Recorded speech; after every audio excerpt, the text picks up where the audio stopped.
Avez-vous le goût de partir à la découverte d'un type de photographie qui est éthéré, alors qui est aérien, léger, délicat, qui exprime souvent l'harmonie, une certaine sérénité, je vous dirais, beaucoup de douceur, de délicatesse, qui parfois est un peu irréel, et je vous dirais également des fois qui peut être à l'occasion minimaliste. Eh bien, bienvenue dans le monde de la photographie high-key.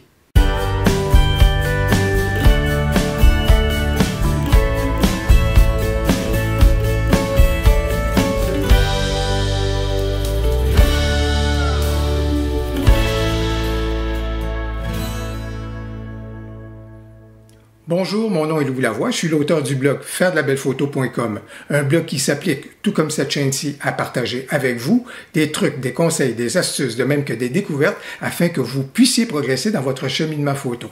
Et si vous aimez mon propos et que vous appréciez les vidéos de cette chaîne, n'hésitez pas à vous abonner à celle-ci, de même qu'à activer la notification afin que vous soyez informé de toute nouvelle parution. C'est un très beau défi que vous m'appelez à relever aujourd'hui parce que certains parmi vous étaient intéressés à connaître la photographie high-key et la photographie low-key. Alors aujourd'hui, on va concentrer plus spécifiquement sur la photographie dite high-key, d'une part. D'autre part, dans le sondage que je conduis dans le volet communauté de ma chaîne, ce que vous avez indiqué comme intérêt de votre part, c'était connaître davantage des techniques photo et de deux, avoir des éléments qui pouvaient enrichir votre créativité. Alors aujourd'hui, avec la photographie high-key, eh bien, on répond à ces deux éléments-là. Alors avec la photographie high-key, vous m'avez obligé à me démarquer un tout petit peu et à sortir un peu de mes points de repère habituels. Parce que la photographie high-key, c'est pas quelque chose qui est naturel pour moi. Je vous dirais que quand je fais de la photo, j'ai un côté un peu plus dramatique, un rendu qui est un petit peu plus, je vous dirais théâtral, je vous dirais à l'intérieur de mes photos. Or, la photographie high-key, ça s'en va dans un autre registre, et un registre que j'explore pas assez souvent à mon goût. Alors, vous m'avez fait découvrir quelque chose, et je vous en remercie, d'une part, et ce que vous m'avez fait découvrir aussi, et c'est peut-être une invitation que je vous lance également, c'est donc de ne pas hésiter à sortir de nos points de repère, de nos sentiers qui sont parfois un peu trop battus, donc de sortir de ces sentiers battus-là pour aller explorer d'autres univers. La photographie high-key se caractérise beaucoup par les hautes lumières. Si vous regardez votre histogramme, vous verrez que définitivement la courbe est beaucoup, à ce moment-là, vers la droite. Vous n'aurez à toute fin pratique aucun noir. Tout au plus, vous aurez des gris moyens qui vont aller jusqu'à des gris légers, mais c'est vraiment le registre à ce moment-là au niveau des noirs, à partir du gris moyen jusqu'au gris léger. Généralement, dans la photographie high-key, on ne retrouve pas de contraste, ou si peu, très atténué. Tout comme les ombres, elles sont à toute fin pratique inexistantes. Et je vous dirais qu'au niveau des couleurs, elles sont certainement atténuées, réduites, sinon absentes. Dans les catégories photos, où est-ce qu'on va retrouver des fois des photos avec un rendu high-key? D'abord, ça va être dans le domaine du portrait. Le portrait en studio, réalisé avec un arrière-plan tout à fait blanc. Et si le modèle aussi porte un vêtement qui est blanc, à ce moment-là, ça se prête très bien à un rendu high-key, comme je vous le montre d'ailleurs dans une de mes photos que j'ai réalisée. Avec le tutoriel que j'ai produit la semaine dernière, avec le voile, je vous dirais, avec le rideau de douche, ou avec une source de lumière à l'arrière d'un rideau de douche, c'est facilement quelque chose que vous seriez en mesure de réaliser pour avoir donc un rendu high-key. Une deuxième famille de sujets dans lesquels on va retrouver, c'est évidemment des fois, c'est soit la macro-photographie ou encore la photo de proximité, assez souvent avec des fleurs. Il y a de très beaux rendus, il y a de très beaux résultats qu'on est capable de réaliser avec un rendu high-key, comme je vous le montre d'ailleurs avec une fleur, une orchidée, donc à ce moment-là, c'est quelque chose qui peut être intéressant. La troisième famille de sujets dans laquelle on peut exprimer aussi du high-key, c'est au niveau de la photo paysage. Et vraiment, par exemple, des fois avec un décor enneigé, je vous dirais, comme je vous le présente, c'était une photo, quand j'ai vu cette situation-là, j'avais tout de suite à l'esprit de pouvoir produire une photo high-key, donc avec ce sujet paysage-là, et qui s'y prêtait très bien, tout comme d'autres d'ailleurs.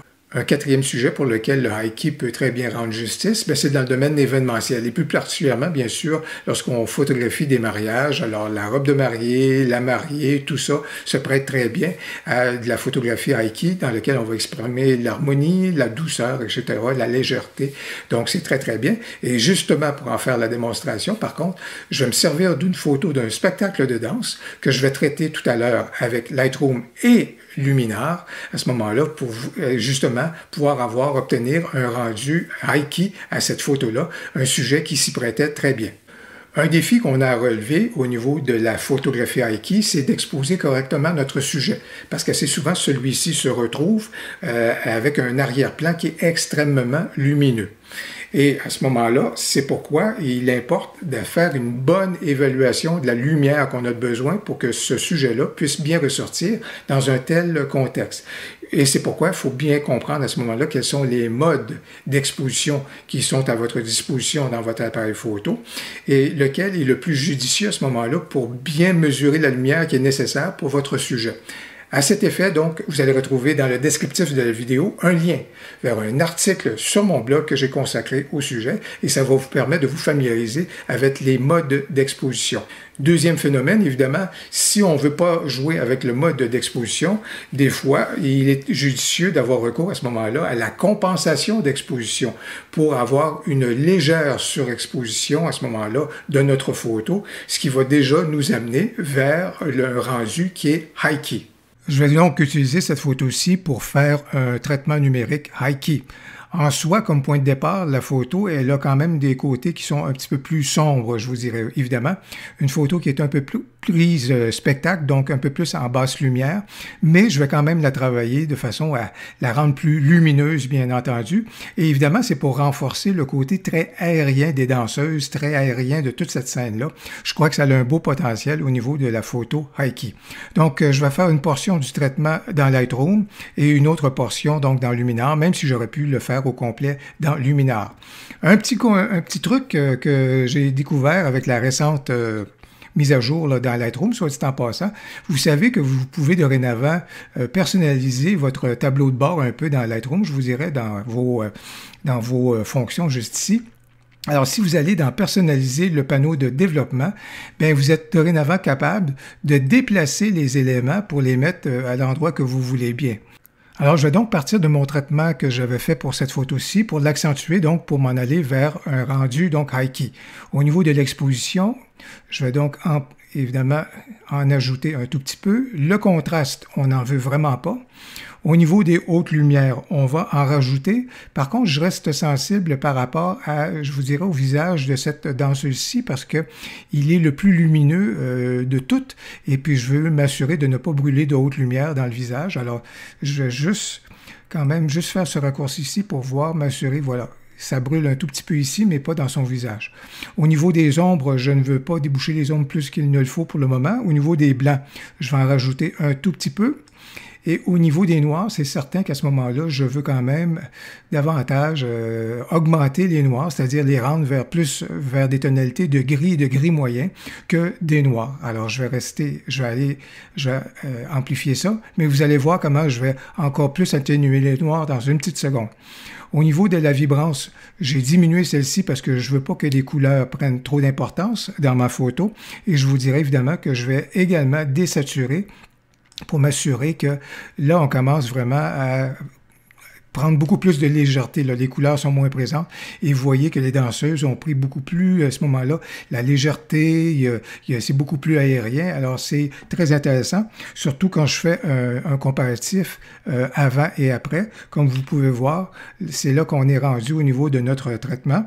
Donc, ça, c'est intéressant. Je vais rajouter quelque chose et pour le tutoriel que j'avais fait sur la courbe de tonalité, vous ne serez pas surpris. Vous voyez qu'au niveau de mon histogramme, quand même, je l'ai dit, au niveau du High-Key, l'histogramme est beaucoup déplacé vers la droite. Or, présentement, j'ai beaucoup d'informations dans ma zone, donc des basses lumières. Alors, je veux donc atténuer celle-ci. Et donc, comment s'y prendre? Bien, si vous voulez, à ce moment-là, je vous renvoie vers mon tutoriel au niveau des courbes de tonalité pour que vous connaissiez un peu plus tout le potentiel que ça représente au niveau de cette fonction-là. Mais si vous regardez bien, je vais juste supprimer mon point de contrôle, mais regardez bien qu'est-ce que je vais faire? Voilà comment je viens amplifier, si vous voulez, le déplacement des noirs, donc vers les gris moyens. Les noirs ont vraiment perdu beaucoup de leur présence. Et là, vraiment, je me dirige vers une photo high key et je vais poursuivre le développement, donc, dans Luminar à partir de maintenant. Alors, si j'ai basculé dans Luminar, c'est parce que je retrouve dans Luminar encore plus de filtres qui me donnent plus de possibilités créatives avec les photos qu'on retrouve dans Lightroom. Et si je veux amplifier des choses déjà que je trouve que c'est assez bien, c'est assez aérien, mais je vous dirais que ce que je vais rajouter, c'est l'éclat de l'image. Alors, l'éclat de l'image pour ajouter encore plus de douceur, je vous dirais. Donc, je vais en rajouter, l'amplifier un tout petit peu. Donc, l'éclat, comme cela. Et je vous dirais qu'au niveau du lissage, je vais m'assurer quand même de bien lisser la photo. Alors ça donnerait une possibilité. Il y a plusieurs autres possibilités, évidemment. L'effet hors-ton, c'est toujours magique qu'on peut rajouter. L'effet flou artistique, merveilleux, excellent.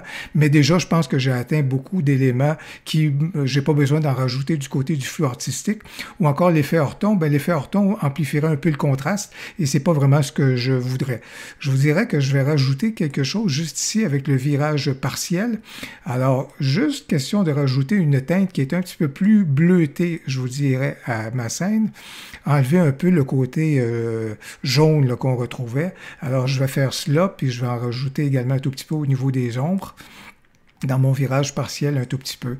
Alors voilà qui vient encore là refroidir un peu l'atmosphère, mais encore là, ça reste dans la douceur et évidemment la légèreté.